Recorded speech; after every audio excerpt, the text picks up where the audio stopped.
ഈ നമ്മുടെ തുടരും സിനിമയ്ക്കകത്ത് ഇടയ്ക്കുള്ള മറ്റേ ഒരു ഡയലോഗ് ഉണ്ടോ, നിനക്ക് എന്തെങ്കിലും കഴിയാതെ മറ്റേ നാഗാസാര്യന്ദ്രയുടെ അത് തന്നെ എടുത്തതല്ലേ, അതൊക്കെ സ്പോട്ടിൽ വന്ന ഇംപ്രൈസേഷൻ ആണോ? അല്ല, അത് സ്ക്രിപ്റ്റിലുണ്ടായിരുന്നത്.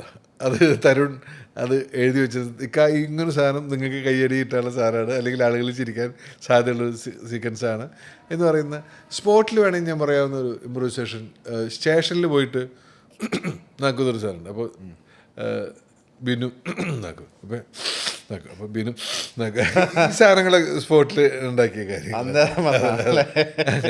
നമ്മളാ വണ്ടി പിടിച്ചിട്ട് നിൽക്കുകയും ഞാൻ പട്ടിക്കാരൻ എന്നുള്ള ലെവലിൽ ഇങ്ങനെ ചെന്നിരിക്കുകയാണല്ലോ. അപ്പോൾ ബിനു അതൊക്കെ ചിരിച്ച സീനാണ്. അതെ, ബിനു ആക്കുന്നതൊക്കെ അതൊക്കെ സ്പോട്ടിൽ ഉണ്ടാക്കിയ സാധനങ്ങളാണ്.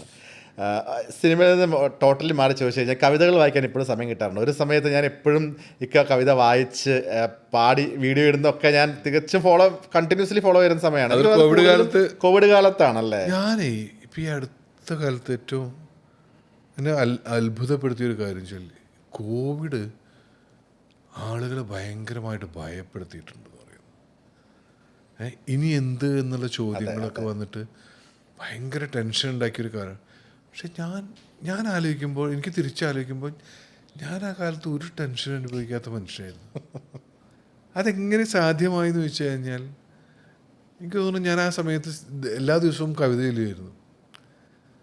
ഞാൻ വേറെ ഒന്നും ആലോചിച്ചിട്ടില്ല. നാളെ എന്തിനെക്കുറിച്ച്, ഞാൻ നാളെ എന്ത് എന്നുള്ളതെന്ന് വെച്ചാൽ നാളെ ഇടേണ്ട കവിതയെക്കുറിച്ചാണ് എൻ്റെ ആലോചന ഉണ്ടായിരുന്നത്. അല്ലാതെ നാളെ എന്ത് സംഭവിക്കും, എൻ്റെ EMI അല്ലെങ്കിൽ ആളുകളൊക്കെ അതൊക്കെ ടെൻഷനായിരുന്നല്ലോ. ഞാനങ്ങനെ വലിയ EMI ഒന്നും എടുത്ത് തലയിൽ വെക്കുന്ന ഒരാളല്ലേ. എനിക്ക് കൊക്കിലൊതുങ്ങുന്നു തോന്നുന്ന കാര്യങ്ങൾ മാത്രം ഹാൻഡിൽ ചെയ്ത് വെറുതെ ടെൻഷൻ ഉണ്ടാക്കാന്നുള്ള ആളല്ല. ഈ നിമിഷം വരെ ഒരു അസുഖത്തിൻ്റെയും ഗുളിക കഴിക്കുന്ന ഒരാളല്ല ഞാൻ. അങ്ങനെ തന്നെ അതങ്ങനെ തന്നെ പോട്ടെ. അതൊരു വലിയ സന്തോഷമായിട്ട് കാണും. കാരണം ഞാനെല്ലാം കൂളായിട്ട് ഓക്കെ എങ്ങനെയാണോ ഓക്കെ. അപ്പോൾ ഞാൻ ഈ അടുത്ത ദിവസങ്ങളിലൊക്കെ ആലോചിച്ചൊരു കാര്യമാണ്. ഞാൻ മറികടന്നത് ഇതാണ്. അന്ന് കവിതകൾ ഡെയിലി ഒരു കവിത FBയിൽ എടുത്തിടും. അപ്പോൾ എനിക്ക് രാവിലെ എഴുന്നേറ്റ് കഴിഞ്ഞാൽ ആ കവിത പഠിക്കണം. ആ കവിത പഠിച്ച് ഞാൻ ഉച്ചയ്ക്ക് ഒരു 11 മണി 12 മണിയൊക്കെ ആകുമ്പോഴാണ് അത് ചൊല്ലി. ഒരു 11 മണിക്ക് തുടങ്ങി ട്യൂണല്ലോ, ഗദ്യ കവിതകളാണ്. അപ്പോൾ നമുക്ക് പറഞ്ഞാൽ മതി. അപ്പോൾ ഞാൻ ഒരു 10-20 പ്രാവശ്യമൊക്കെ ഫോണിൽ ഇങ്ങനെ റെക്കോർഡ് ചെയ്ത് വയ്ക്കും. അപ്പോൾ അതിന് തന്നെ സമയം പോവും. 1 മണിക്കൂറോളം അത് എടുക്കും. അത് കഴിഞ്ഞാൽ അപ്ലോഡ് ചെയ്ത് കഴിഞ്ഞാൽ ഫേസ്ബുക്കിൽ വരുന്ന അതിൻ്റെ ഹരം കാണും. അതിൻ്റെ കമൻറ്റുകളൊക്കെ വായിച്ച് നല്ല രസമുള്ള കവിതകളെന്നൊക്കെ പറഞ്ഞ് അത് കഴിഞ്ഞ് ഊണ് കഴിച്ച് കുറച്ച് നേരം കിടന്ന് ഉറങ്ങി. എന്നിട്ട് എഴുന്നേറ്റ് കഴിഞ്ഞാൽ നാളെ എന്ത് കവിത ചൊല്ലുന്നുണ്ട്, നാളെ ഏതാ കവിത എന്നൊക്കെ ആലോചിച്ച് അതിനെക്കുറിച്ച് കണ്ടുപിടിച്ച് അതൊന്നും നോക്കി വെച്ച് അങ്ങനെ, അതല്ലാതെ വേറൊന്നും ആലോചിച്ചില്ല. വായന നടന്നായിരുന്നു ആ സമയത്ത്. അപ്പോൾ എനിക്ക് ഭയങ്കര പോസിറ്റീവാക്കിയൊരു കാര്യമാണെന്നാണ് ഞാൻ വിചാരിച്ചത്. അല്ലെങ്കിൽ എനിക്ക് കവിതകളോട് താല്പര്യമുള്ള ഒരാളാണ് ഞാൻ. ഒരു സുപ്രഭാതത്തിൽ കവിതയിൽ ഇടുക എന്നുള്ളതല്ല, അതിന് മുമ്പ് ചെയ്തിരുന്നതാണ്. പക്ഷേ ഇത് ഡെയിലി എന്ന് പറയുന്ന പോലെ ഒരു പ്രോസസ്സ് ഉണ്ടായത് ഈ കോവിഡ് കാലത്ത് അത് വലിയ ഗുണം ചെയ്തു. ഇപ്പോൾ വല്ലപ്പോഴൊക്കെ ചൊല്ലിയിടാറുണ്ട്. ഇപ്പോഴും കവിതയുടെ ഫോളോവറാണ് ഞാൻ. ഈ കവിത എന്ന് പറയുമ്പോൾ എഴുത്തുകൾ എത്രത്തോളം ഉള്ളിലുണ്ട്? എഴുതി വെക്കാറുണ്ടോ കാര്യമായിട്ട്? ഞാനെന്ന് വെച്ചാൽ എഴുതണം എന്നൊക്കെ ഭയങ്കര ആഗ്രഹമുണ്ട്. പിന്നെ വെച്ചാൽ ഇവന്മാരുടെയൊക്കെ കവിത വായിക്കുമ്പോൾ ഞാൻ എന്തിനാ വെറുതെ ഇങ്ങനെ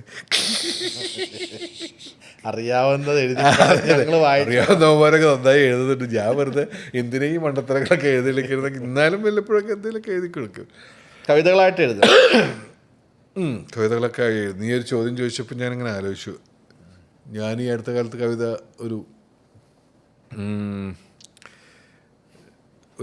രണ്ട് കവിതകൾ എനിക്ക് ദേശാഭിമാനിയിൽ വന്നിട്ടുണ്ടായിരുന്നു. നമുക്ക് വേണ്ടിയിട്ട് വേണമെങ്കിൽ നേരത്തെ നീ ചോദിച്ച ഒരു ചോദ്യം ഉണ്ടല്ലോ, ആൾക്കൂട്ടത്തിലൊരാളായിരുന്നു, പിന്നെ ഒരു ഡയലോഗ് പറയാൻ വന്നു. അപ്പോൾ അതിനൊക്കെ ഒരു തുടർച്ചയായിട്ട് ഞാൻ എഴുതി വെച്ചൊരു കവിതയുണ്ടായിരുന്നു. ഇതൊക്കെ സിനിമയായിട്ട് ജാഥയിലെ ആൾക്കൂട്ടത്തിൽ ഏറ്റവും പിറകിലായിരുന്നു. മുന്നോട്ട് വരാൻ ആഞ്ഞു നോക്കി, നടന്നില്ല. മുഷ്ടി ചുറ്റിപ്പിടിച്ച് ഉച്ചത്തിൽ ഉറച്ചു വിളിച്ച് മുന്നിൽ നിൽക്കാൻ പിന്നെയും എത്രയോ കാലം.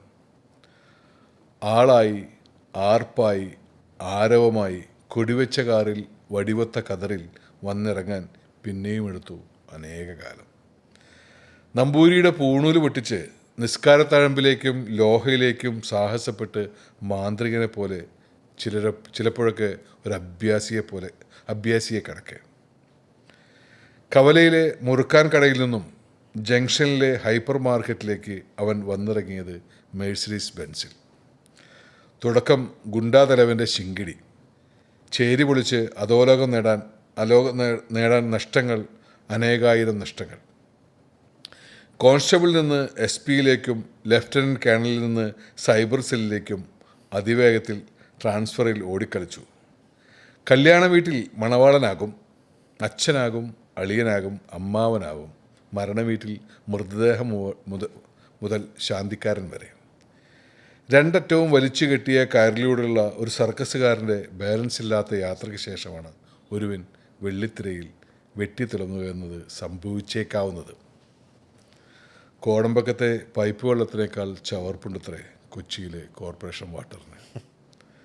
ജാഥയ്ക്ക് പിറകിൽ നിന്ന് ഒരടി വയ്ക്കാൻ കഴിയാതെ ആൾക്കൂട്ടത്തിൽ തിരക്കിൽ വീണുപോകുന്ന അനേകായിരങ്ങളെ പകർത്താൻ ഇനിയും കണ്ടുപിടിക്കേണ്ടിയിരിക്കുന്നു പുതിയൊരു ക്യാമറ. എത്ര പേരുണ്ടെന്നറിയോ? ഒരു സീനിൽ അഭിനയിച്ചിട്ടും 2 സീനിൽ അഭിനയിച്ചിട്ടൊക്കെ ഇങ്ങനെ വന്നിട്ട് അനുഭവങ്ങളാണ് കൃത്യം കടന്നു വന്ന വഴികളല്ലേ. സീനിൽ വന്നു, പിന്നെ ജാഥയിൽ നിന്നു, പിന്നെ ഒരു കതറിട്ട് വന്നു, പിന്നെ കൊടിവെച്ച കാറിലാവും വരിക. ഇങ്ങനെ ചെറിയ കയറ്റുണ്ടാവും. അവസാനം ഇങ്ങനെ. പക്ഷേ ഒരു സീനിൽ അഭിനയിച്ചിട്ട് ഇപ്പോഴും ഈ കൊച്ചിയിലെ കോർപ്പറേഷൻ വാട്ടർ വെള്ളം കുടിച്ച് ഇഷ്ടംപോലെ ആളുകൾ ഇപ്പോഴും നടക്കുന്നുണ്ട്. നമ്മൾ ഒരു 3 പേരോ 30 പേരെയോ നമ്മൾ കാണുന്നുള്ളൂ. അപ്പം അമ്മയിൽ തന്നെ 500 ചില്ലാനം മെമ്പർമാരിൽ എത്ര പേരാണ് അഭിനയിക്കുന്നത്? ശരിയാണ്. ഇന്ന് പുതുമുഖങ്ങളായിട്ട് ഒരുപാട് പേര് വരുന്നുണ്ട്. പക്ഷേ 30 പേര് വരുന്നെങ്കിൽ 30,000 ആളുകൾ ഇതിന് സിനിമ എന്ന് പറഞ്ഞിട്ട് ഇവിടെ ക്യൂ സഞ്ചരിച്ചുകൊണ്ടിരിക്കുന്നു. നമ്മളിങ്ങനെ ഓരോ ഫ്ലാറ്റിൽ പോയാൽ കാണാം, അല്ലെങ്കിൽ ഒരു സ്ഥലത്ത് പോയാൽ, അല്ലെങ്കിൽ ഇപ്പോഴും എനിക്കറിയാം, ഇപ്പോഴും വടക്കാഞ്ചേരിയിലൊരു സുഹൃത്തുണ്ട് എനിക്ക്. ഞാൻ കുടമാറ്റം എന്ന് പറയുന്ന സിനിമയിൽ അഭിനയിക്കുമ്പോൾ അന്ന് എൻ്റെ കൂടെ ഈ ഷൊർണൂരും ചെറുതുരുത്തി സൈഡിലൊക്കെ നമ്മളിങ്ങനെ നടക്കുമ്പോൾ അന്ന് ലൊക്കേഷനിൽ വെച്ച് പരിചയപ്പെട്ടുള്ള ഒരുത്തരാണ്. ഇന്നും അവനെ അടുത്ത് വിളിക്കും, എന്തെങ്കിലും പരിപാടി ഉണ്ടെങ്കിൽ എന്നെ ഒന്ന് ഉൾപ്പെടുത്തണമെന്ന് പറഞ്ഞിട്ട്. പ്രണയവർണ്ണങ്ങളുടെ കാലത്ത് കോളേജ് ക്യാമ്പസിൽ അതിൽ പ്രണയവർണ്ണങ്ങളിൽ അഭിനയിച്ചിട്ടുണ്ട് അവൻ. സിയാദ് എന്ന് പറഞ്ഞൊരുത്തൻ. അവനാണ് അടി കിട്ടിയിട്ട് ബിജുമേൻ്റെ കാലിൽ വന്ന് വീഴുന്നൊരു സീനൊക്കെ ഉള്ള. സിയാദ് ഇപ്പോഴും വിളിക്കും, എടാ എന്തെങ്കിലുമൊക്കെ നിൻ്റെ വരുമ്പോൾ. അങ്ങനെ ദൂരം പേര് ഒരുപാട് ജീവിതങ്ങളുണ്ടല്ലോ. ജീവിതങ്ങളുണ്ട്, ഇപ്പോഴും ഉണ്ട് ഒരുപാട് ആളുകൾ. അതുപോലെ തന്നെ കൊച്ചിയിൽ നിങ്ങൾക്ക് അറിയാതെ എത്രയോ ആളുകൾ അഭിനയിക്കാനും സിനിമ ഉണ്ടാക്കാനും തിരക്കഥ എഴുതാനും ഒക്കെ ആയിട്ട് നിങ്ങൾക്കറിയാം. എന്നല്ലേ പറഞ്ഞാൽ നമ്മൾ കാണുന്നതിൻ്റെയും അറിയുന്നതിൻ്റെ അപ്പുറത്തെ ആളുകൾ ഇതിനു വേണ്ടി ഇങ്ങനെ സഞ്ചരിച്ചുകൊണ്ടിരിക്കുകയാണ്. ഇപ്പോൾ വരെ സാധ്യതകളുണ്ട്. ഇപ്പോൾ അവർക്ക് ഞാൻ പറയാം, ഇപ്പോൾ RDX ഹിദായത്ത് അവനോട് മറ്റേ സൊമാറ്റോയിൽ വർക്ക് ചെയ്തിരുന്നു.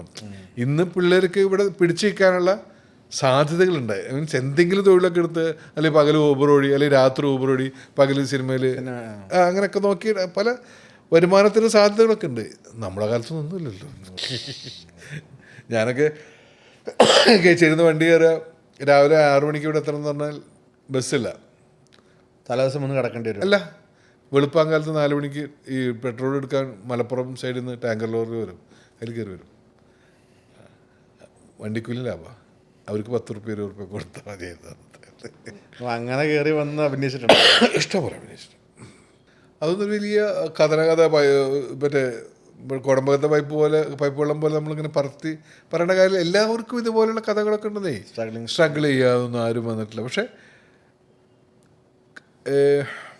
കരുത്തുണ്ടാവണം, ഇവിടെ നിൽക്കാനുള്ള വിൽ പവർ. ഞാൻ എനിക്ക് പറ്റില്ല എന്ന് പറയുന്നൊരു സാധനം ഉണ്ടല്ലോ, അതല്ല, എനിക്ക്